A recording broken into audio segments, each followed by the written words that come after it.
Mission save constitution के Telangana chapter की inauguration में और बहुत ही अहम टॉपिक पे मिशन सेव कॉन्स्टिट्यूशन के तेलंगाना चैप्टर के आगाज़ पे आए हुए सभी हाज़रीन,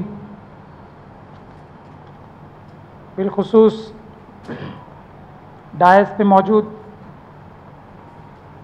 तमाम बहुत ही मुअद्दिर शख्सियात और उससे भी ज़्यादा मुअज़्ज़िज़ हाज़रीन जो डायस के सामने बैठे हैं, मौलाना खैरुद्दीन सूफ़ी साहब,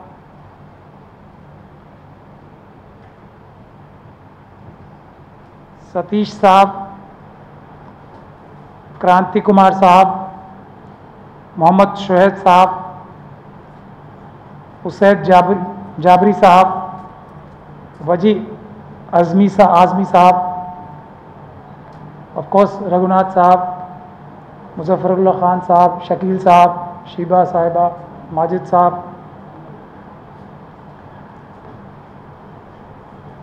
जो मुझसे कोऑर्डिनेट करके यहाँ लाए हैं, शफ़ी साहब,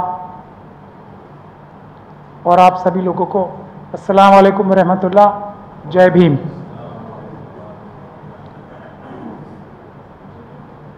सलाम का मकसद मतलब आप सभी लोगों पे सलामती, बरकत, रहमत अल्लाह ताला की, और जय भीम का मतलब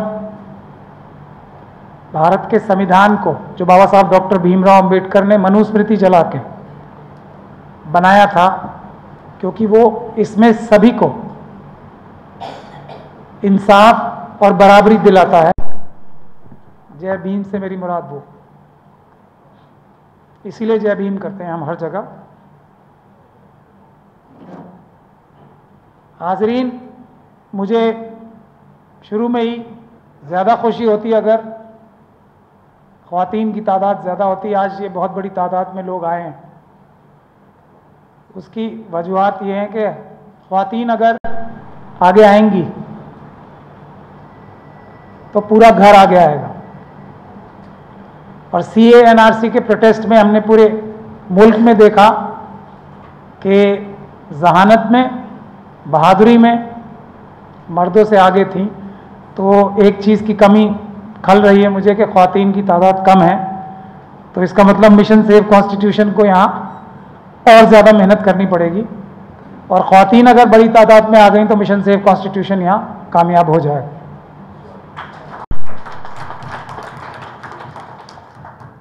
भारत का संविधान क्या है और मिशन सेव कॉन्स्टिट्यूशन क्या है, पहले मैं आज के मौजू पे आने से पहले जो बहुत ही अहम है चंद लफ्ज़ अर्ज करना चाहूँगा। भारत का संविधान भारत है, और इसीलिए मैं ये बात कहता हूँ कि बाबा साहब doctor Bhimrao Ambedkar he real father of the nation है, क्योंकि भारत का संविधान ही जो बाबा साहब ने अपने चंद मुट्ठी भर लोगों से के साथ मिलके, बावजूद सभी ऑपोजिशंस के, ऐसे इतना अच्छा संविधान इतने आराम से नहीं मिला था।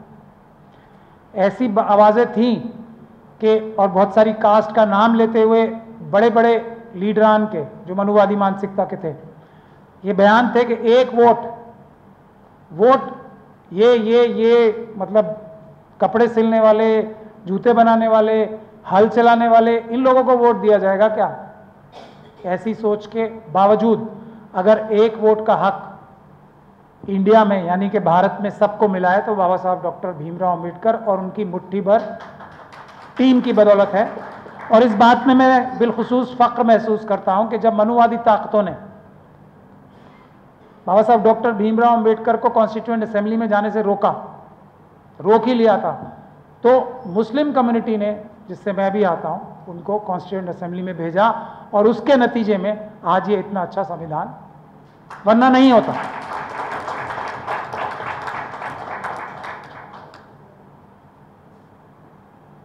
क्या है संविधान?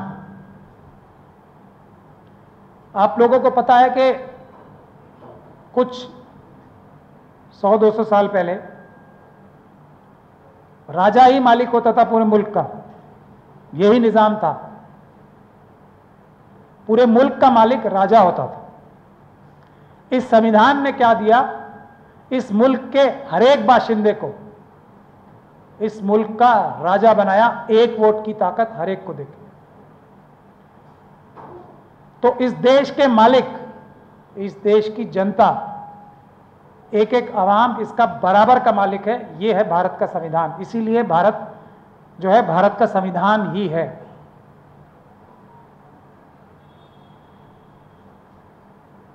इसके बाद भारत का निजाम क्या है जो संविधान देता?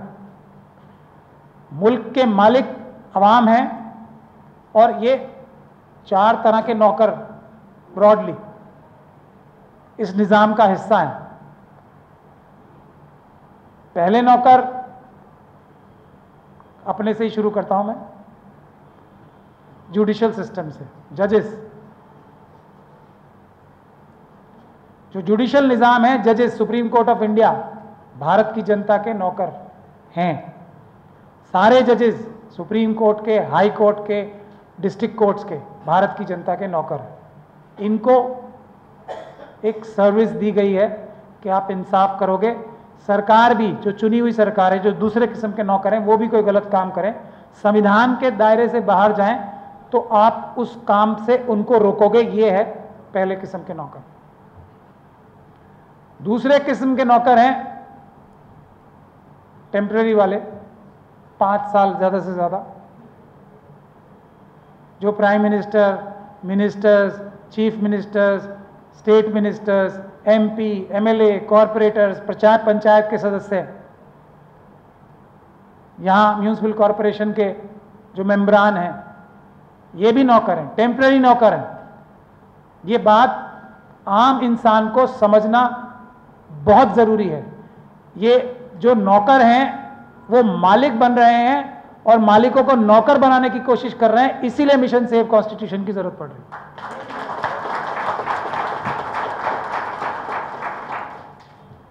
मुझसे पहले एक वकील साहब ने कहा कि संविधान को इंप्लीमेंट करने की जरूरत है,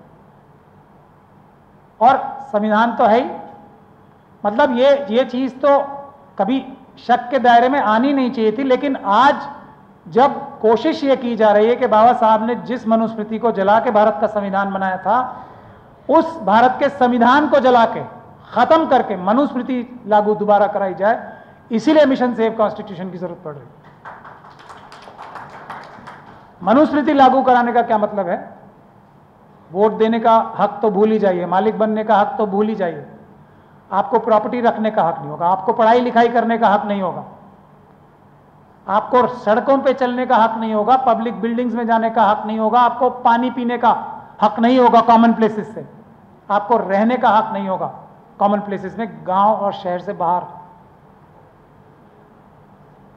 ये मानसिकता है मनुस्मृति मानसिकता, जो दोबारा बाबा साहब के संविधान को खत्म करके लागू कराने की कोशिश हो रही है। इसीलिए मिशन सेव कॉन्स्टिट्यूशन की जरूरत है। और ये सच्चाई है, आज की हकीकत बन गई है। बड़ी बड़ी धर्म संसद हो रही है हिंदू राष्ट्र बनाने की भारत को, और उसके लिए आतंकवादी संगठन जिसकी क़यादत आरएसएस कर रही है। और मुझे कहने में कोई शक नहीं है, मैं इस बात को साबित करने के लिए तैयार हूं, इसीलिए मुझ पर डिफेमेशन नहीं होती है। बात मैं रिपीटेडली बोलता हूं। बजरंग दल, विश्व हिंदू परिषद, अभिनव भारत, हिंदू सेना, ये सभी एक बड़े इकोसिस्टम, आतंकवादी इकोसिस्टम का हिस्सा है। अगर ये मुझ पे केस करेंगे, मैं ये साबित करूंगा, इसलिए मुझ पे केस नहीं करूंगा।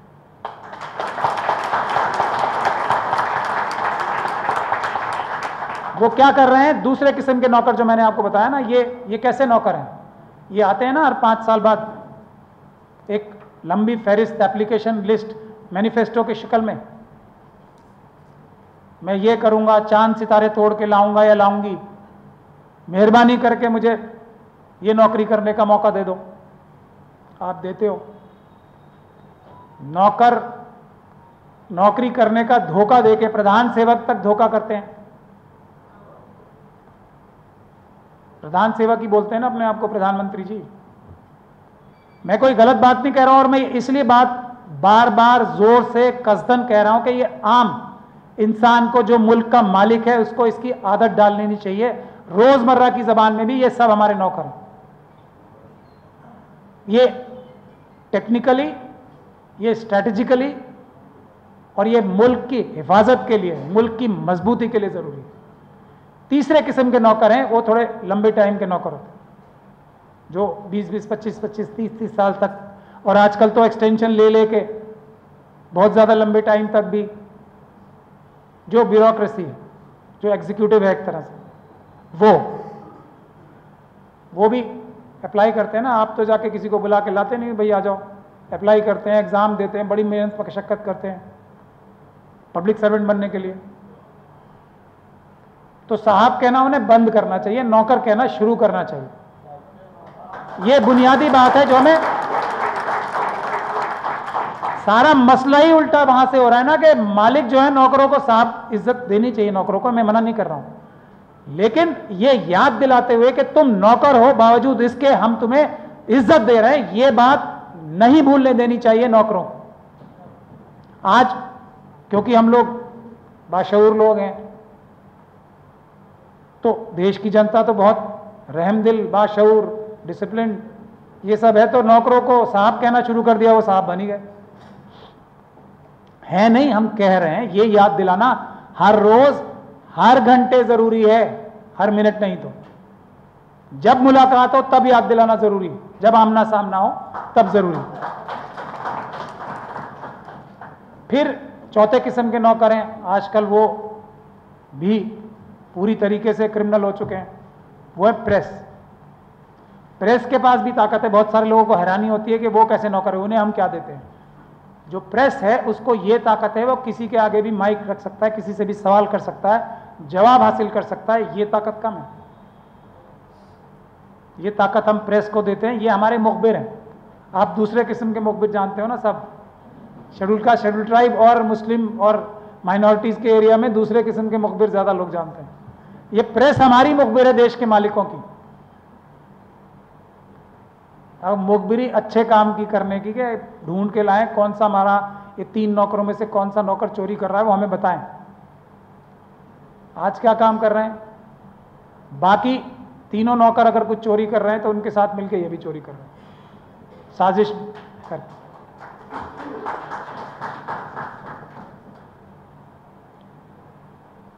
तो ये भी नौकर है। और ये सभी नौकर, जब तक हमारी ताकतें, जो हमारे मुल्क के संविधान ने, हम सब ने, भारत ने, भारत की जनता ने इनको दी हैं, जो भी ताकतें इनकी, कलम में, डंडे में, जिस भी चीज में, बंदूक में, हथियारों में, कलम में, जबान में, वो तभी तक इनके पास हैं, तभी तक इनकी हिफाजत भारत का संविधान, भारत देश की जनता करती है, जब तक ये संविधान के दायरे में रहकर अपना काम करेंगे। कानून के दायरे में, जो संविधान के तहत बने हैं, उसके दायरे में रहकर अपना काम करेंगे। 1 सेंटीमीटर बाहर और आम क्रिमिनल्स ये बन जाते हैं। फिर ये बात भी बहुत ध्यान से सुन के समझने की बात है। कोई पुलिस ऑफिसर, पुलिस फोर्स नहीं, बहुत ध्यान से मेरी बातें सुनने की होती हैं, इसलिए मैं तवज्जो चाहता हूं सभी की कि ध्यान से मेरी बातें सुने। अभी एक इल्जाम मुझ पे लगा था, उससे मैं कोशिश करता हूं शोला बयानी में नहीं करने की कोशिश करता, कर सकता हूं, जान के नहीं करता, क्योंकि वो मसले का हल नहीं, वो मसले की शुरुआत होती है। मेरी एक एक बात मैं बहुत मुताला करके बोलने की कोशिश करता हूं, तो ये बात बहुत जरूरी है समझने की। जैसे ही ये हमारे तीनों नौकर, प्रधानमंत्री क्यों ना हो, चीफ जस्टिस ऑफ इंडिया क्यों ना हो, सबके कानून में प्रावधान है। जैसे ही वो 1 इंच, सेंटीमीटर, मिलीमीटर, 56 नहीं, 1 मिलीमीटर बाहर जाएंगे संविधान से, वो एक आम अपराधी, गुनहगार बन जाते हैं। ये भारत देश का निजाम है, ये हमें बचाना है, यही हमारे देश की ताकत है। लेकिन सुप्रीम कोर्ट के 4 जजेस ने 2018 में, आप लोगों ने सुना होगा ना, 4 सुप्रीम कोर्ट के जजेस ने प्रेस कॉन्फ्रेंस करके ये बोला, सिटिंग जजेस ने, कि हमारे ऊपर दबाव है एक तरह से गुहार लगाई देश के मालिकों से। यही कहा था ना कि पब्लिक सामने आए और वो डिसाइड करे क्या देश को कैसे बचाना है। हम लोगों ने नहीं सुनी, उसका अंजाम, बाबरी मस्जिद की बहुत बात करते हैं ना, बहुत बड़ी बड़ी साजिशें हुई, लेकिन एक वजह यह भी थी जो नजर आती है, जस्टिस गोगोई भी उसमें थे। दबाव से पब्लिक ने आगे आके उनको नहीं बचाया, तो राज्यसभा की मेंबरशिप ले ली। क्या करते हैं, ये नजर आता है। मैं कोई इल्जाम तराशी नहीं कर रहा, ये फैक्ट्स हैं जो नजर आते हैं। उन्होंने गुहार लगाई थी पब्लिक से, अगर आप लोगों को याद होगा। नहीं आई पब्लिक सामने तो क्या करते हैं, मालिक ने नहीं बचाया तो नौकर क्या करता, फिर उसने एक जो आराम का रास्ता था वो इख्तियार कर लिया। ऐसा नजर आता है। इस पे रिसर्च होनी चाहिए, इस पे इन्वेस्टिगेशन होनी चाहिए। तो ये बुनियादी बात है। अब ये जो 4 तरह के नौकर हैं, मैंने अभी एक एग्जांपल दिया, इसीलिए प्रैक्टिकल एग्जांपल दिया कि एक किस्म के नौकर को देश के मालिकों ने नहीं बचाया तो उसका अंजाम बाबरी मस्जिद का फैसला हुआ, उसका अंजाम राफेल का फैसला हुआ, उसका अंजाम आप एक के बाद एक के बाद एक फैसले देख रहे हैं।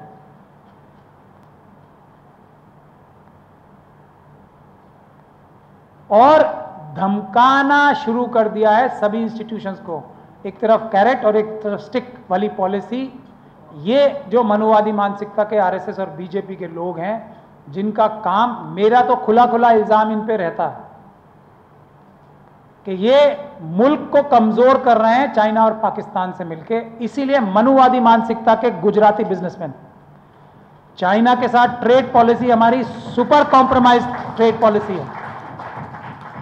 आप अगर इस पर थोड़ी सी, यहां सब बाशऊर लोग हैं, थोड़ी सी इंटरनेट पर रिसर्च करेंगे तो मनुवादी मानसिकता के गुजराती बिजनेसमैन, गुजराती मनुवादी, गुजराती शब्द में बार बार इस्तेमाल कर रहा हूं, मनुवादी मानसिकता के गुजराती बिजनेसमैन चाइना की कंपनीज में जो इंडिया के साथ ट्रेड और इंडिया की ट्रेड पॉलिसी खराब कर रही हैं, हमसे पैसा 80-20 का ट्रेड डेफिसिट का रेशो है हमारा, जो ट्रेड होता है चाइना से। 80, 1 रुपए में से 80 पैसे वो कमाते हैं, 20 हम, और हम ज्यादातर क्या प्रोडक्ट दे रहे हैं, अपना रॉ मटेरियल। ये मनुवादी मानसिकता के गुजराती बिजनेसमैन हमारे पैसे से, चाइना जो आज हमारी आंखें, हमें आंखें दिखा रहा है ना, जो 2000 किलोमीटर जगह छीन चुका है, ये उसी पैसे का इस्तेमाल करके चाइना आज हमें आंखें दिखा रहा है। इतने देशद्रोही हैं ये मनुवादी मानसिकता के गुजराती बिजनेसमैन, लेकिन वही पैसा ये जो चुरा रहे हैं पब्लिसिटी के जरिए, अपने पन्ना प्रमुखों के जरिए। जानते हैं ना पन्ना प्रमुख क्या होता है? पैसा जो चुरा रहे हैं देश का, जो आपका मेरा, खास तौर पे गरीब तबकों का जो पैसा है, वो चुरा कर, वो लूट कर अपनी पब्लिसिटी पे और अपना इंफ्रास्ट्रक्चर और अपनी तंजीमें बनाने पर लगा रहे हैं। ये है देश के खिलाफ सबसे बड़ी साजिश, जिसको हमें रोकना है। ये क्यों मुस्लिम कम्युनिटी के खिलाफ ये क्यों बोलते हैं?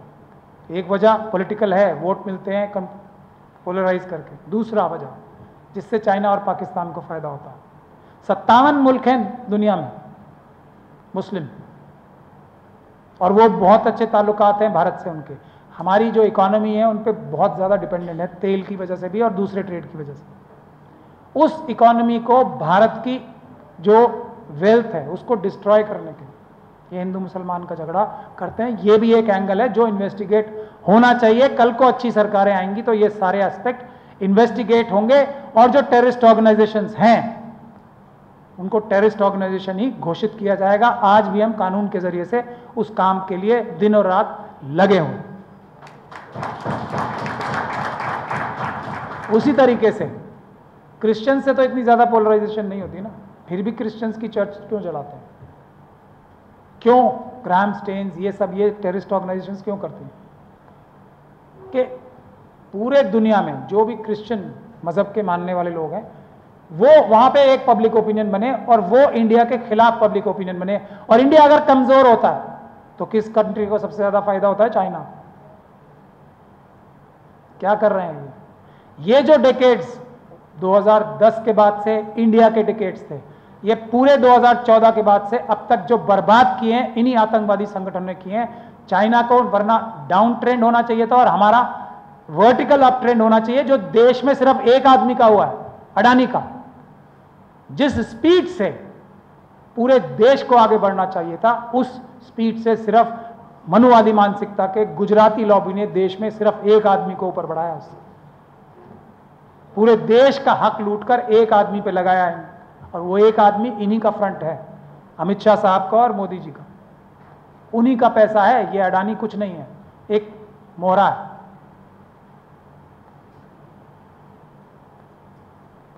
तो ये ऐसे क्रूशल टाइम पे देश को बर्बाद करने के लिए फिर ये बता रहे हैं कि हमारे पास फॉरेन रिजर्व्स बढ़ रहे हैं। अरे फॉरेन रिजर्व्स इस वक्त हमारे पास दुनिया में सबसे ज्यादा होने चाहिए थे। डॉलर्स अमेरिका से ज्यादा इंडिया के पास होने चाहिए थे अगर ये सरकार ठीक से काम कर रही थी। ये नहीं कि हमारे 80 करोड़ लोगों को 5 किलो अनाज का मोहताज बना दिया, ये तरक्की की।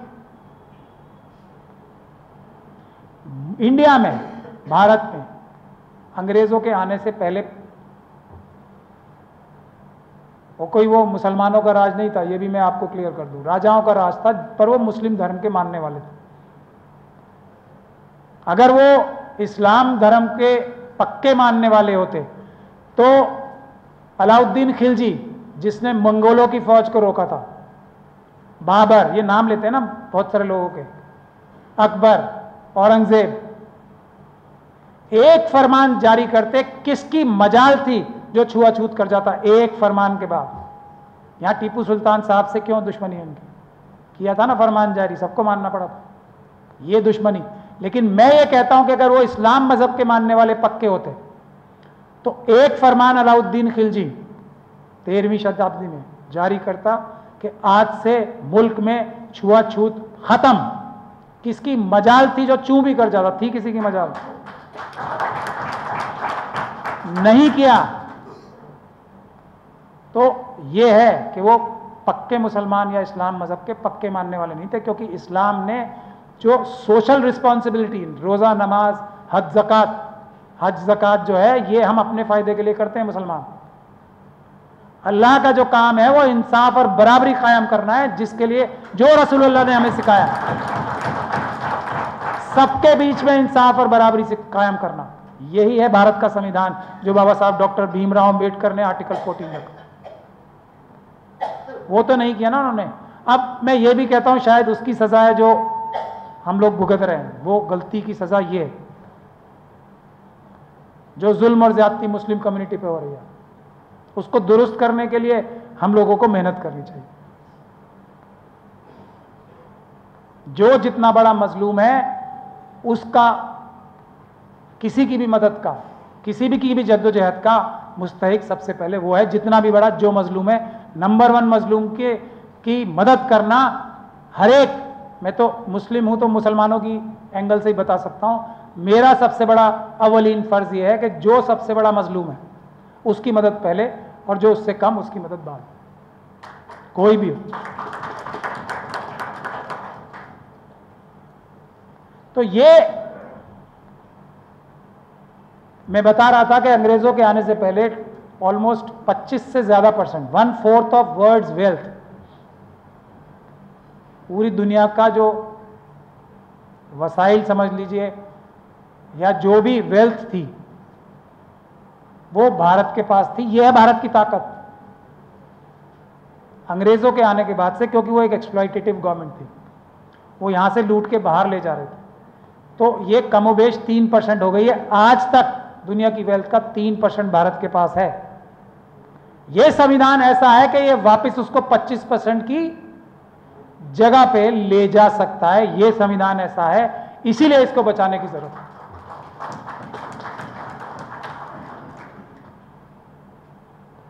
और जो आज 90% से भी ज्यादा % जगहों पे बैठे हुए हैं, जो सो कॉल्ड मनुवादी मानसिकता है या जो सो कॉल्ड अपर कास्ट अपने आप को कहते हैं, अच्छी लगती हैं कुछ लोगों को बातें, बहुत लोगों को बुरी भी लगती हैं। जो सिस्टम में बैठे लोग हैं, मेरी बातें बुरी लगती हैं। Taste of the pudding is in eating ना, हाथ कंगन को आरसी किया, पढ़े लिखे को फारसी किया, बहुत सटीक कहावत है ये। 95% जगहों पे बिजनेस हो, गवर्नमेंट की हो, ये चारों तरह की जो नौकर हैं, उसमें कौन बैठा है? यही so called intelligent upper caste ना। और अंजाम क्या है देश का? 3% वर्ल्ड की वेल्थ। कैपेसिटी कितनी है देश की? 25% मिनिमम। चलो पाकिस्तान बांग्लादेश को हटा दिया जाए तो 20% तो तब भी बनेगी, है 3%, 4%। तो ये है, मैंने एक सुप्रीम कोर्ट में केस आर्ग्यू किया था और बहुत झगड़ा हुआ था उस वक्त भी। रिजर्वेशन इन सुपर स्पेशलिटी कोर्ट के अंदर ही झगड़ा हुआ था। The entire anti reservation lobby was against me up in arms inside and outside the court, supreme court. मैंने वहां यही आर्ग्यूमेंट जो मैं आपके सामने बता रहा हूं ना, ये लोग एक भौकाल बनाते हैं झूठा, पब्लिसिटी करके, तारीफ करके कि मैं ये करते हैं ना, देख लो आप इनको किसी को भी, मैंने ये काम किया, मैं 20 फुट ऊंचे कूद जाता हूं, मैं ये कर देता हूं, मैं वो कर देता हूं। 90-95% टाइम यही करते रहेंगे, काम कुछ नहीं करेंगे, आता ही नहीं काम करना। जैसे हमारे मोदी जी पब्लिसिटी पे पूरा पैसा पब्लिसिटी पे। अब दुरंतो ट्रेन जो है वो मेरे ख्याल से उतनी स्पीड से चल रही है जितनी पुरानी ट्रेन चलती थी, लेकिन हजारों करोड़ रुपए लगा के ये दिखा देंगे दुरंतो शायद बुलेट ट्रेन है जिसका उन्होंने वादा किया। तो ये इस काम के माहिर हैं, बट प्रैक्टिकली, क्योंकि सुप्रीम कोर्ट में उस वक्त बहस ये हुई थी कि reservation is equivalent to mediocrity, कि क्वालिटी ऑफ वर्क कॉम्प्रोमाइज हो जाता है। यही जहन में सबके तस्वीर है ना, यही है ना। मगर इसका उल्टा सच है, जहां जहां रिजर्वेशन हुई है, और रेलवे इसका बहुत बड़ा एग्जाम्पल है, जहां जहां ज्यादा रिजर्वेशन हुए, जहां SC ST OBC और माइनॉरिटीज के लोग गए हैं, वहां पे क्वालिटी ऑफ वर्क एफिशिएंसी बढ़ी है। लेकिन ड्रामा पे रिजर्वेशन से मीडियोक्रिटी आती है, काम कॉम्प्रोमाइज होता है। ये SC ST OBC और माइनॉरिटीज के लोगों के जहनों में भी ठूस ठूस के भर दी गई ये बात, हम भी ये यकीन करने लगे।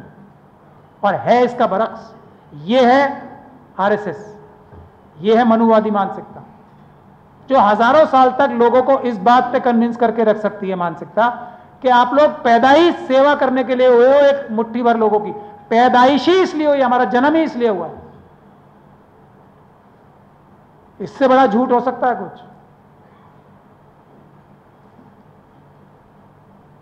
यह है समझने की बात, यही है मिशन सेव कॉन्स्टिट्यूशन।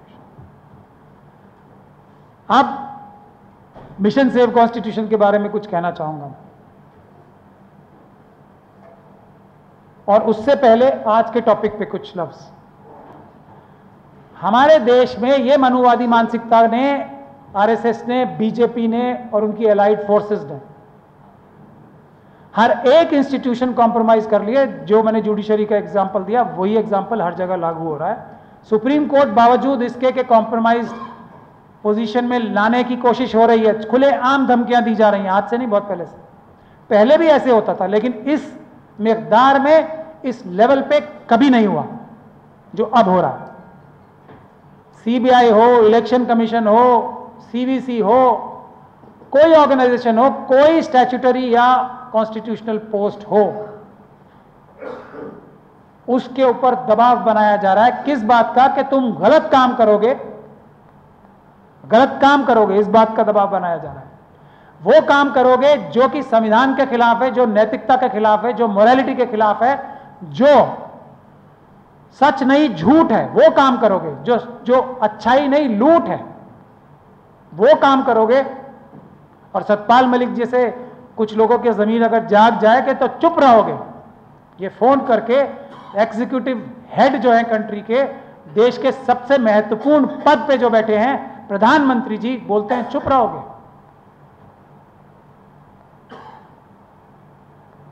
और नहीं चुप रहोगे तो 50 एग्जाम्पल हैं। सतपाल मलिक साहब की सिक्योरिटी विड्रॉ कर ली। सिक्योरिटी एक ही जम्मू कश्मीर का, और जम्मू कश्मीर का गवर्नर वो होता है जो ऑलमोस्ट उसका प्रोटोकॉल या जो लेवल है वो देश का जो होम मिनिस्टर होता है ना, उसके बराबर होता है, because it is such a sensitive post.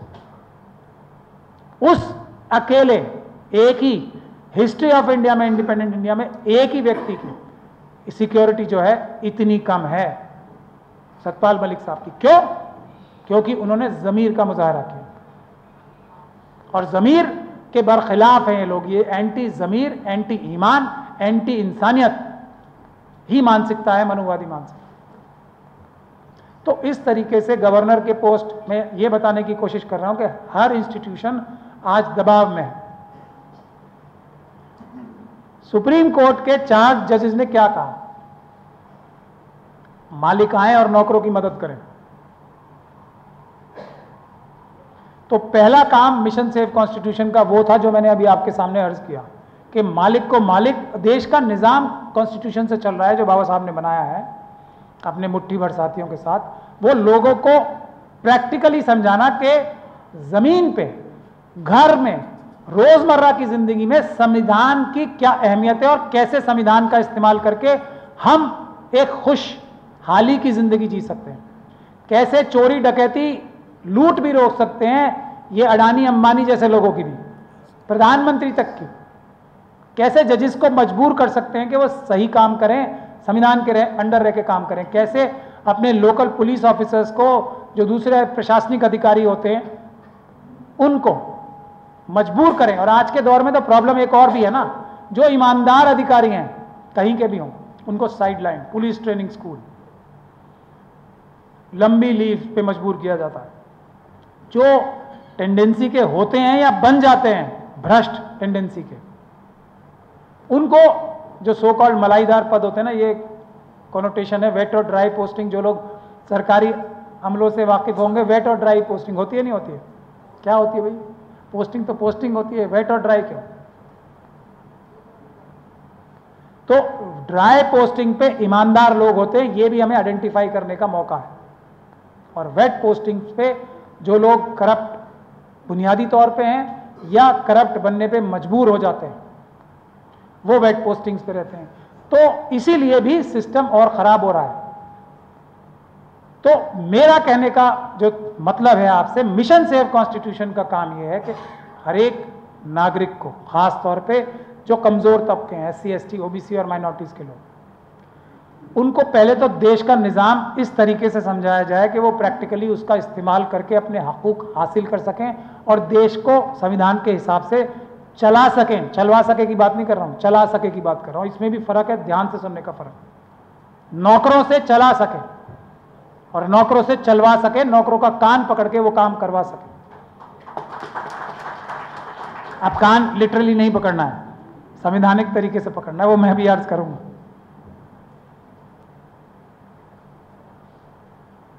ये है मिशन सेव कॉन्स्टिट्यूशन। और दूसरा, मैं बार बार एक और बात कहता हूं, आपने कुछ लोगों ने मेरी दूसरे बयानात सुने होंगे, तो जो मुल्क में अभी हालात है ना, सबसे ज्यादा रिस्पॉन्सिबिलिटी हम लोगों के ऊपर है, जुडिशल सिस्टम को।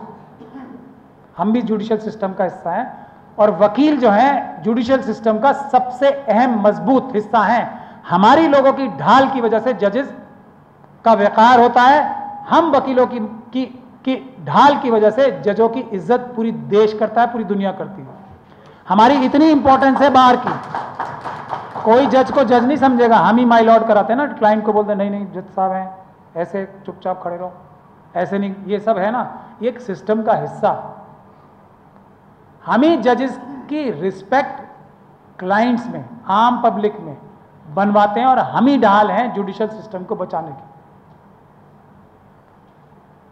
वकीलों को आगे आना पड़ेगा। लेकिन बात यह है कि मैं ये बात कहता हूं कि 80% जो इस वक्त जरूरत है वो जुडिशरी के हाथ में नहीं है। जुडिशरी मदद नहीं कर सकती। आज उससे अगर आम इंसान मदद करे, मदद की उम्मीद करे, तो वो सिर्फ 20% है जो हालात हैं। 80% हमें दूसरे डेमोक्रेटिक कॉन्स्टिट्यूशन राइट्स जो हैं, जो तरीके हैं उससे, यानी कि पीसफुल प्रोटेस्ट, जेल भरो आंदोलन, जो गिरफ्तारी देते हैं ना, ये पीसफुल प्रोटेक्शन, और कॉम्बिनेशंस इन सब के, कोर्ट में भी दरखास्त लगे, पीसफुल प्रोटेस्ट भी हों और पिटिशंस भी की जाएं।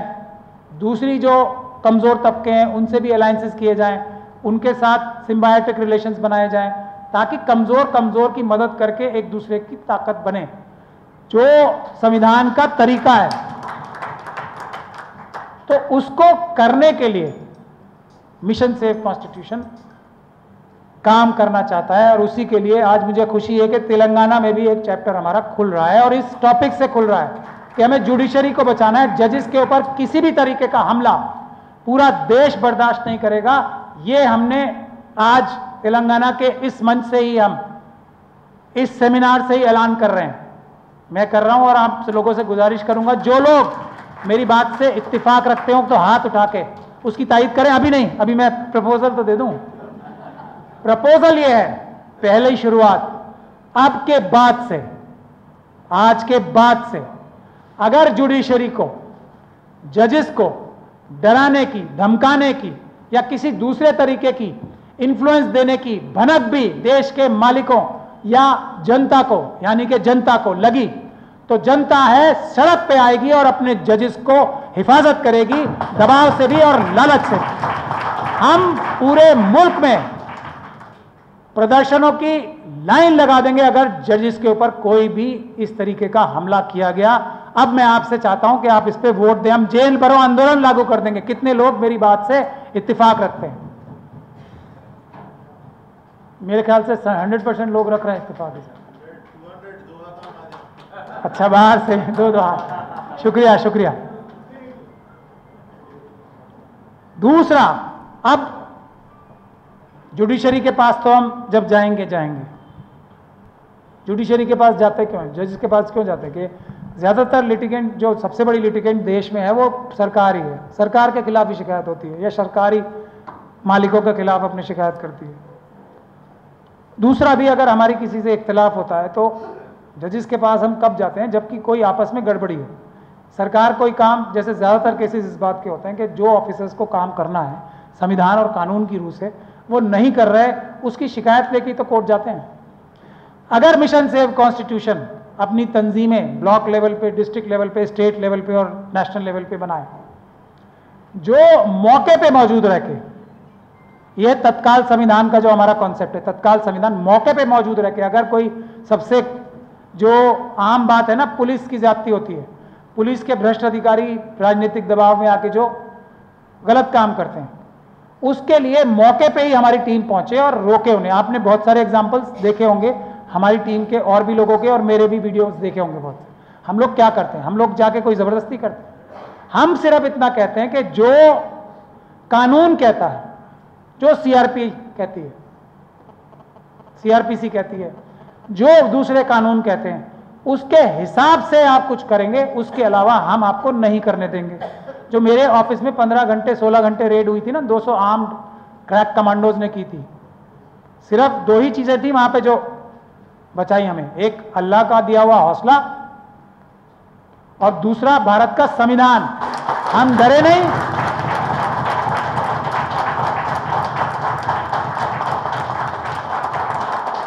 नहीं ले जा पाए वो कंप्यूटर, क्योंकि मैंने कह दिया था हम लोग तो 5 6 7 हैं। दूसरी एफआईआर कराई कि हमने 200 लोगों को जबरन, बंदूकधारी लोगों को, क्रैक कमांडोज को काम नहीं करने दिया। ये दूसरी एफआईआर उस जगह लागू हुई, दर्ज कराई है मेरे ऑफिस से, लेकिन ले जाने नहीं दिया क्योंकि वो गैर कानूनी था, इसलिए रोका। यही हम, ये मॉडल्स हैं जो हम रेप्लिकेट करना चाहते हैं गांव गांव, गली गली।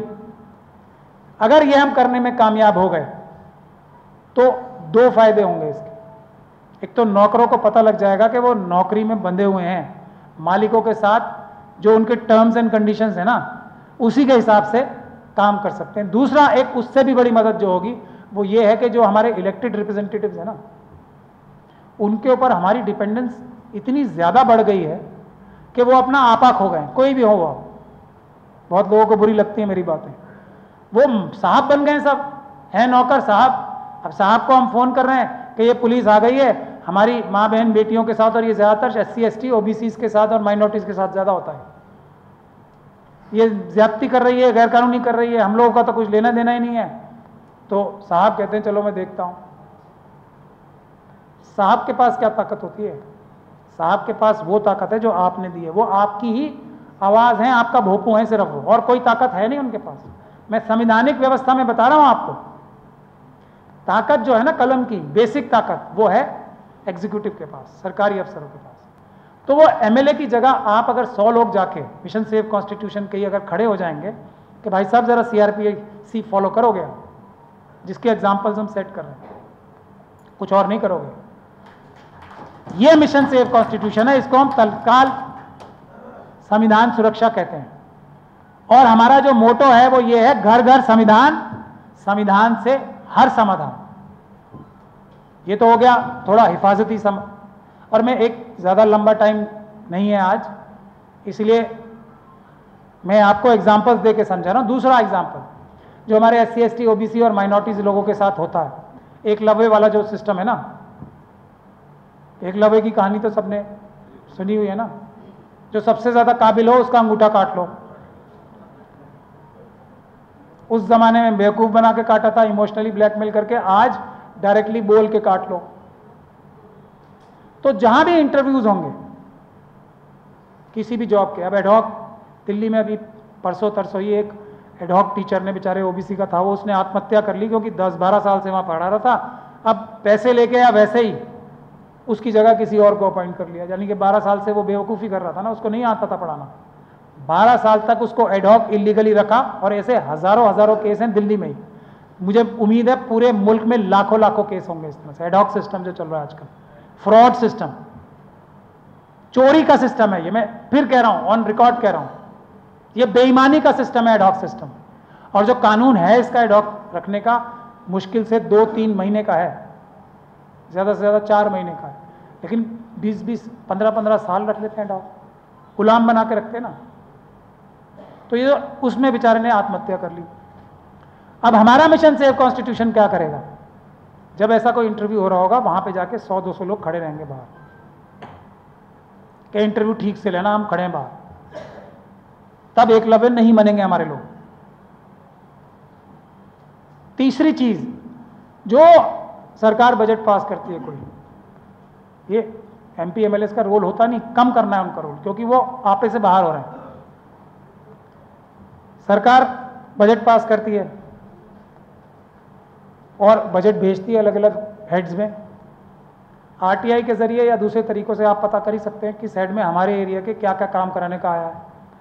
वही मिशन सेव कॉन्स्टिट्यूशन की टीम जाएगी सरकारी अफसर के पास, कहेगी बुलाओ भाई, दिखाओ वही खाता, और ये काम करो, अभी तक किया क्यों नहीं किया तो हम फिर, पहले तो प्रोटेस्ट ही हो रहा है यहाँ पे, यहाँ से भी अच्छी जगह है जो हमारे इलेक्टेड नौकर है ना, उनके घर प्रोटेस्ट, ये बात कह के क्यों नहीं बनाओ, चलो हमारे साथ, नहीं तो तुम्हारी आया है। वो तो सबसे आसान जगह है ना, वहाँ तो कम लाठी गोली मिलेगी ना, जो अपने इलेक्टेड रिप्रेजेंटेटिव हैं उनके यहाँ तो प्रोटेस्ट सबसे आसानी से हो सकता है। ये काम रहेगा मिशन सेव कॉन्स्टिट्यूशन का।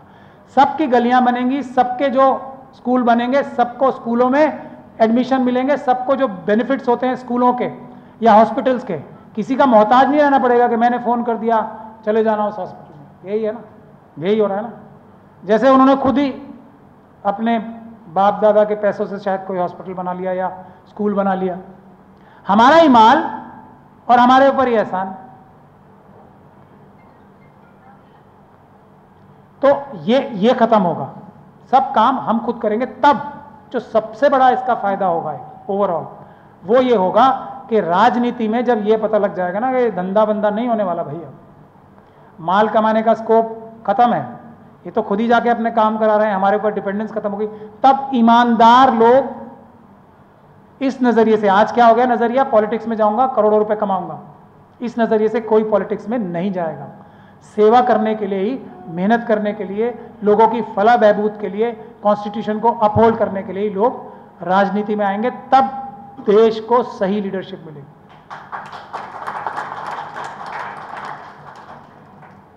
अब होगा कैसे, जब तक अच्छी सरकारें SC ST OBC माइनॉरिटीज की खुद आवाज वाली चुनी हुई सरकारें नहीं आती, तब तक के लिए क्या रास्ता है। हमें अलायंसेस बनाने पड़ेंगे, alliances of the week, alliances of मजलूमीन, मुस्लिमीन नहीं मजलूमीन।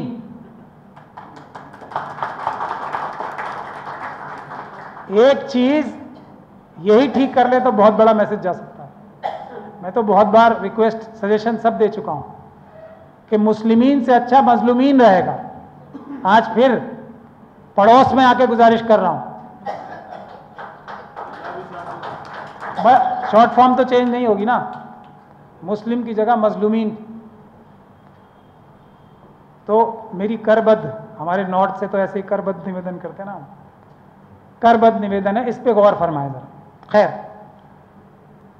SC ST माइनॉरिटीज इस मुल्क में ओवरऑल भी और तेलंगाना में तो अभी हमारे दोस्त बता रहे थे रास्ते में, आराम से 46% है। पूरे मुल्क में भी 44-45% है, लेकिन यहां पर it can be easily converted into political power, political elected seats. 45-46% पूरे मुल्क में है। अब अगर इनका अलायंस बनेगा तो 46% का 45% का एक तरफ ग्रुप, वो क्यों इकट्ठे क्यों रहेंगे? एक जैसी परेशानियां, एक जैसे जुल्म उनके साथ हो रहे हैं। सबसे ज्यादा ट्राइबल्स और शेड्यूल कास्ट के साथ हो रहे हैं, उसके बाद जो माइनॉरिटीज के साथ, मुस्लिम्स जो है माइनॉरिटीज में सबसे अव्वल फहरिस्त हैं जिनके साथ ज्यादती हो रही है। तो ये जो 46% 45% का ग्रुप है, ये आपस में इनका दर्द का रिश्ता है।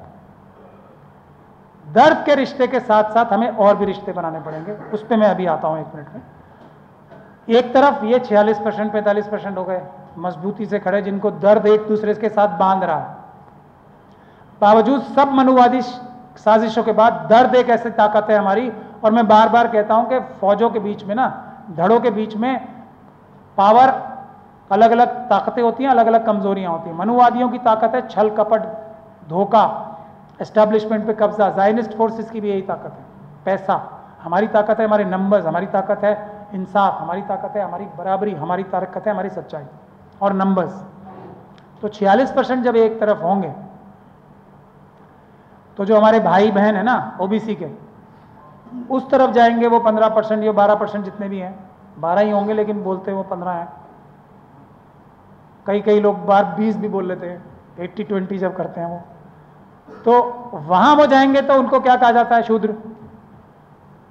शूद्र, ओबीसी शूद्र ही तो है मनुवादी व्यवस्था में, उस मानसिकता में। हमारे यहां क्या है? भाई बहन। तो इस ग्रुप के बनने के बाद वो इज्जत की तरफ बढ़ेंगे या बेइज्जती की तरफ बढ़ेंगे, ये आप लोगों पे छोड़ता हूं फैसला में। लेकिन शुरुआत SC ST और माइनॉरिटी से होगी, क्योंकि हम लोगों के साथ सुल्ह जाहिराना, डायरेक्ट तलवार से, डंडे से, ओबीसी के साथ धीरे धीरे करके इंजेक्शन से खून निकाला जा रहा है, हमारा थोड़ा तलवार से काट के निकाला जा रहा है।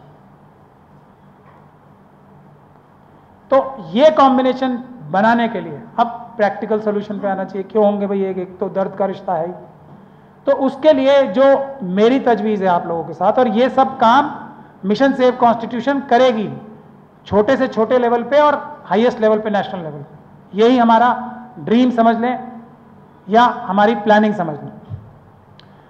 SC ST कम्युनिटी के पास ऐसी ताकत है, हर एक SC ST परिवार, तेलंगाना से ही शुरुआत करें आप, दिल्ली में, और हम ये केस डाल चुके हैं, दिल्ली में भी, पंजाब में भी, हरियाणा में भी, मध्य प्रदेश, छत्तीसगढ़ में टलने वाला है इसी महीने या अगले महीने की शुरुआत में। SC ST सब प्लान है एक चीज़। मैं अब फाइनेंशियल रिश्ता बता रहा हूँ हमारे में क्या रहेगा, कैसे हमारा फाइनेंशियल गठजोड़ रहेगा। और वो पुख्ता गठजोड़ होता है ना कि रोज़मर्रा की ज़िंदगी में भी हम एक दूसरे के जरिया माश में काम आए, हमारे बिजनेस रिलेशन भी बने आपस में। उसके लिए मैं अर्ज कर रहा हूँ, कोई भी परिवार पूरे देश में, तेलंगाना का तो मुझे बजट बताया था भाई ने अभी, 3.25 लाख करोड़ के करीब है सालाना। इसमें शेड्यूल कास्ट कम्युनिटी की पॉपुलेशन प्रोजेक्टेड 21% है और 10% करीब शेड्यूल ट्राइब। जो प्रावधान है 1980 के दशक से, 5th 5 ईयर प्लान से, हर एक बजट में, स्टेट के भी और सेंटर के भी, एक परसेंटेज इन प्रोपोर्शन टू, यानी कि पॉपुलेशन की मिकदार के हिसाब से 21% बजट का तेलंगाना का एग्जांपल देके समझा रहा हूं मैं आपको, सिर्फ और सिर्फ शेड्यूल कास्ट कम्युनिटी के लिए ही खर्च होगा।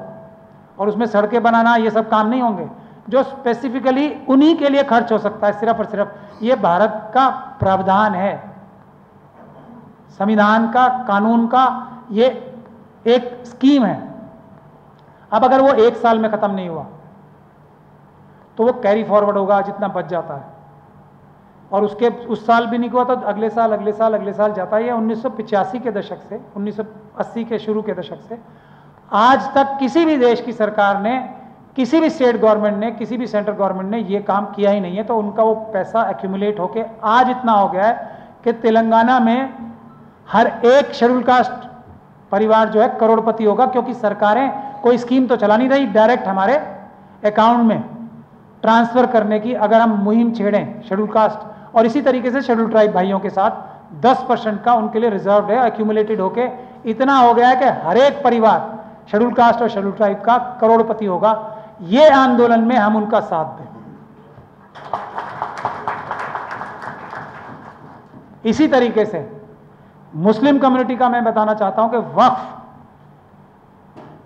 जो कल का बड़ा मौजू है, गुजारिश करूंगा उसमें आए और डिटेल में कल इस पे बात होगी। वक्फ प्रॉपर्टीज में इतनी ताकत है, हाँ वही ताकत है कि अरे मैं ये पैमाना, अभी मैं लखनऊ भी गया था, मौलाना कलवे जवाद ने बुलाया था, मैं वहां भी ये कह के आया था और यहां मैं दोबारा कह रहा हूं, वक्फ बोर्ड की ईमानदारी और बेईमानी नापने का एक बढ़िया पैमाना है।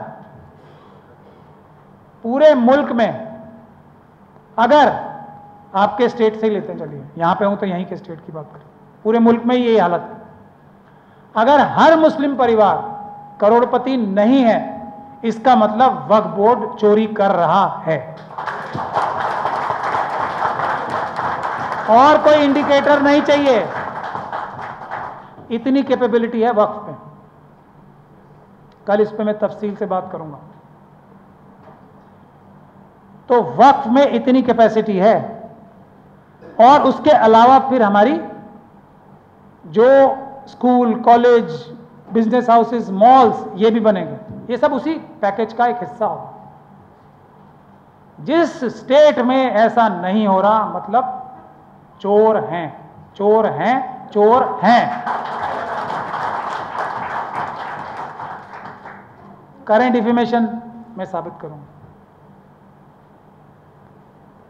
तो इसलिए मुझ पे तो कोई डिफेमेशन करता नहीं, मैं तो बख्तरबंद पहन के खड़ा हूं भारत के संविधान। दिल्ली की 1/3, वहां पे बहुत बड़ा मुहिम चल रहा है, वक्फ बोर्ड के चेयरमैन की साजिश से ही चल रहा है। 1/3 जमीन जो दिल्ली की है वो वक्फ की है। आप समझ लीजिए यही कमोबेश यहाँ की स्थिति होगी। मैं झूठ तो नहीं बोल रहा ना, अब तो आप इससे बांध सकते हैं। मैं कोई 15 लाख की बात नहीं कर रहा हूँ, मोदी जी वाली जुमला नहीं बोल रहा हूँ, मेहरबानी करके। उसका एक एग्जाम्पल मैं देता हूँ। वक्फ बोर्ड की साइट है आपकी यहाँ पे, वक्फ बोर्ड की साइट, तेलंगाना सरकार की वक्फ बोर्ड की साइट है, उस पर जाके देख लें कितने प्रॉपर्टीज हैं। और अभी वो मेरे ख्याल से 10% भी प्रॉपर्टीज रिकॉर्डेड नहीं होंगी, उसका एक अलग टॉपिक है, कल बात करूंगा। जाके वेबसाइट पे आज रात को आप सब लोग देख लें कितने एनक्रोच्ड हैं प्रॉपर्टीज में, कितने % एनक्रोच्ड हैं प्रॉपर्टीज में, और कौन कौन सी महनाज हस्तियां यहां और मुल्क के हर एक वक्फ बोर्ड में मेंबर्स हैं उसकी। इसीलिए मिशन सेव कॉन्स्टिट्यूशन जरूरी है। जब एससी कम्युनिटी का हम उसमें साथ देंगे और एससी और एसटी कम्युनिटी हमारा वक्फ बोर्ड की प्रॉपर्टीज वापस लेने में साथ देंगी, तो एक भी एससी, एसटी और मुस्लिम कम्युनिटी की, तो मैं गारंटी ले रहा हूं, परिवार नहीं होगा जो करोड़पति नहीं होगा। और ये 15 लाख वाला जुमला नहीं है, मैं डेटा के साथ साबित कर सकता हूं, वो बात भी और ये बात। और हमें मुस्लिम कम्युनिटी को भी रिजर्वेशन, जितने भी हमारे एजुकेशनल इंस्टीट्यूशंस बने, 5 से 10% की मिकदार में अपनी अपनी गुंजाइश देख के शेड्यूल कास्ट और शेड्यूल ट्राइब कम्युनिटी को देनी चाहिए। ऐसी भी मैं गुजारिश करता हूं, हमारे जो भी मॉडल्स बने उसमें यह भी जरूरी हिस्सा है। ट्राइबल कम्युनिटी इस देश की वैसे ही सबसे रिच कम्युनिटी है। आखिरी बात कह के खत्म करूंगा। उन्हीं की जमीनों से खनिज पदार्थ लूट लूट कर, क्योंकि कानून के तरीके से नहीं हो रहा ना, मैंने आपको पहले ही कहा है, कानून से 1 सेंटीमीटर ही बाहर गए तो वो जुर्म है। उनकी प्रॉपर्टीज कानून के तरीके से नहीं, बल्कि उनकी जमीनों पे से जो लूट मचा रखी है वो अपराध है, जुर्म है, उसमें हमें मदद कर दें। अब ये काम करेंगे वकील। अब जो निज़ामी या जो तंजीमी ढांचा है उस पर भी मैं अब बात करके ख़त्म करना चाहूँगा। ये दौर वो है जब वकीलों को आगे आना ही पड़ेगा। सबसे पहली गोली, सबसे पहली लाठी और सबसे पहला आर्ग्यूमेंट वकीलों को लेना ही लेना पड़ेगा। इससे हम लोग अपना दामन नहीं छुड़ा सकते। ये हमारी देश की जनता ने, ये भी नौकरी है, वकीलों के पास भी पावर होती है ना। इसलिए जैसे ही मैं कहता हूं, मैं जैसे बैंड लगा के कोट पहन के कोर्ट में घुसता हूं ना, मैं नौकर बन जाता हूं, और जब वो बैंड उतर जाता है तो मैं मालिक बन जाता हूं। तो वकीलों की जिम्मेदारी है अपनी नौकरी निभाएं। आज देश को, देश के संविधान को जरूरत है वकीलों की कुर्बानी की, और पूरे दुनिया में कोई भी डेमोक्रेसी हो, वकीलों की कुर्बानियों की वजह से ही सारे मुल्कों की डेमोक्रेसियां बची हुई। इजराइल में भी बड़े बड़े प्रोटेस्ट हो रहे हैं, आप देख लीजिए, वहां पे भी अच्छे लोग हैं। वो कह रहे हैं जुडिशरी को हम कॉम्प्रोमाइज नहीं होने देंगे। जबरदस्त प्रोटेस्ट हो रहे हैं, गवर्नमेंट को बैकफुट पे आना पड़ रहा है। जैसे हमारी माओ बहनों ने, बच्चियों ने सीए एनआरसी सिर्फ उनकी वजह से रुकी है, कोई गलतफहमी में ना रहे। सिर्फ और सिर्फ हमारी बहादुर ख्वातीन की वजह से सीए एनआरसी जो है इम्प्लीमेंट नहीं हो रहा है। ये बात दीगर है कि उसका नुकसान मुसलमानों से ज़्यादा एससी, एसटी और ओबीसी का होने वाला है। तो सबको पूरे मुल्क में उनकी बहादुरी को सलाम करना चाहिए और ममनून रहना चाहिए। दूसरा, किसान आंदोलन। किसान आंदोलन में भी सरकार ने माफ़ी मांगी पीसफुल प्रोटेस्ट करके, और हमें भी वही करना है। उसमें वकीलों को आगे रहना है। सोशल मीडिया एक्टिविस्ट, जो रियल जर्नलिज्म है ना, वो आज हमारे भाई बैठे हैं, नदीम साहब यहाँ पे, ये हैं असली जर्नलिस्ट। बाकी लोग जो हैं ये हैं असली जर्नलिस्ट, बाकी क्रिमिनल्स हैं जो ये सो कॉल्ड मीडिया पे आते हैं ना, बड़े बड़े टाई कोट लगा के, अंडानी अंबानी के नौकर, जो अपने आप को मेन स्ट्रीम मीडिया बताते हैं, वो सब क्रिमिनल्स हैं। वक्त नहीं, दलाल थोड़ा, मैं थोड़ा ज़्यादा बोलना चाह रहा हूँ, इसलिए माफ़ी चाहता हूँ, इसलिए माफ़ी के साथ। वो भी हैं लेकिन क्रिमिनल्स भी हैं साथ। ये लोग हैं जिम्मेदारी। तो वकीलों के साथ सोशल मीडिया एक्टिविस्ट भी हर एक टीम में होने चाहिए।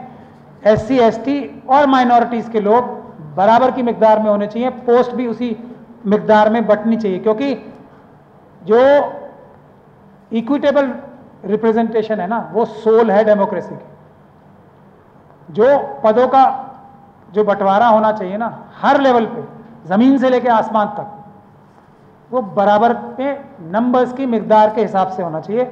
उसका भी ख्याल रखा जाए कि एससी, एसटी और माइनॉरिटीज़ के लोगों को बराबर की हैसियत की हमारे संगठन में कम से कम पोस्ट मिले। महिलाओं को उनकी तादाद के हिसाब से रिप्रेजेंटेशन मिले, ये भी हमें इंश्योर करना है। ख्वातीन का होना बहुत ज़रूरी है, क्योंकि वो हमसे ज़्यादा बहादुर होती हैं आज, इसलिए वो शर्म आए भले ही हमें, लेकिन मान लेनी चाहिए, बात मुफीद होती है। जहानत भी पूरे सीए एनआरसी में हम लोग तो अपने मुंह मियां मिट्टू बनते रहे, कुछ भी कहीं वायलेंस नहीं होने दिया, तो वो सिर्फ ख्वातीन की वजह से है। पुलिस और आरएसएस ने दुनिया भर की कोशिश की थी कि अटैक करवा दें, झगड़ा करवा दें, ये करवा दें, क्या क्या इल्ज़ामात नहीं सहे, जो हमारी आजकल पहलवान बेटियों को भी झेलने पड़ रहे हैं ना, बिरयानी, झूठ, ये वो सब भूल नहीं सकते हम, क्योंकि मैंने ज़मीन पे देखा ना, इसलिए मैं सच बयान करने के लिए मजबूर। नहीं तो 2 मिनट में ख़त्म करते झगड़ा करा कर, नहीं होने दिया। पूरी जुल्म और ज्यादती झेल कर भी शाहीन बाग दिल्ली में और यहाँ भी मुझे पता है गोलियां तक चलवाई, कुछ टस से मस नहीं हुई हमारी। तो उसलिए ख्वातीन का होना ज़रूरी है, जो इंटेलेक्चुअल हैं हमारे, जो रिसर्च करके हमें पॉलिसी डेटा देंगे, उनका होना ज़रूरी है। सोशल एक्टिविस्ट ज़रूरी हैं, जो बहादुरी के साथ हमारे साथ कंधे से कंधा मिला के रहेंगे, ताकि उनको भी ट्रेन किया जाए how to handle our servants. ये जो 4 तरह के नौकर हैं, उनको हैंडल कैसे किया है, सबकी पॉलिसी बनानी चाहिए। उसके लिए हम ट्रेनिंग क्लासेस भी लेंगे, लोगों को तैयार करेंगे। सिखाने के लिए कुछ लोगों को दिल्ली भी बुलाएंगे, क्योंकि वहाँ तो रोज़ ही होती है सब इंटरैक्शन मालिकों और नौकर के बीच में। तो वहाँ पे हम लोगों को बुलाएंगे भी, ताकि उनको आदत भी पड़ जाए ना, रवा हो जाते हैं, गाड़ी चला चला के रवा हो जाते हैं, फिर लोग फिर आराम से बात करते हैं। पुलिस भी इनसे, अब दिल्ली में ऐसा हो गया है कि हमारा एक दिल्ली के प्रेसिडेंट है, वो नेशनल हॉकर्स फेडरेशन के भी ऑफिस भी है। हॉकर्स को यहाँ भी बहुत तंग किया जाता होगा, उनको भी बहुत फ़ायदा होने वाला है हॉकर्स को, आप उनको बताइएगा सबको। उनका हक है, जहाँ भी वो बैठे हैं वो बैठ के रहें, उनको हटा नहीं सकता कोई। तो पुलिस से जब वो हमारे पास आए तो हमने उनको सिखाया कि भाई ये तुम्हारे कानूनी अधिकार है और ऐसे पुलिस से बात करनी। आज हालात ये है कि उनकी टीम के जाते ही जुल्म ज्यादती जो ये उठा के ले जाते हैं सामान लूट के, वो बंद हो जाते हैं और पुलिस अब एमसीडी को ये कहती है पहले प्रॉपर डॉक्यूमेंट्स बना के लाओ, हम कोई ऐसी कार्रवाई नहीं करेंगे। तो ट्रेनिंग देने के लिए हम लोगों को भी बुलाएंगे ताकि प्रैक्टिकल ट्रेनिंग भी हो जाए ऑपरेशन करने की। ये सिर्फ थियोरी में ही मेडिसिन नहीं पढ़नी, ऑपरेशन सर्जरी करने की भी ट्रेनिंग हम लोग मौके पे दिलवाया करेंगे। तो यही कुछ मेरे ख्यालात थे। मैं गुजारिश करूंगा कि मैं काफ़ी मेहनत कर रहा हूं, हालांकि अपनी मुंह से तारीफ नहीं करनी चाहिए, और अगर आप लोग साथ नहीं देंगे तो अकेला चना भाड़ नहीं फोड़ सकता। मुझसे ज़्यादा बहादुर, मुझे पता है, मुझसे ज़्यादा ज़हीन लोग बैठे हैं SC ST OBC और माइनॉरिटीज़ में।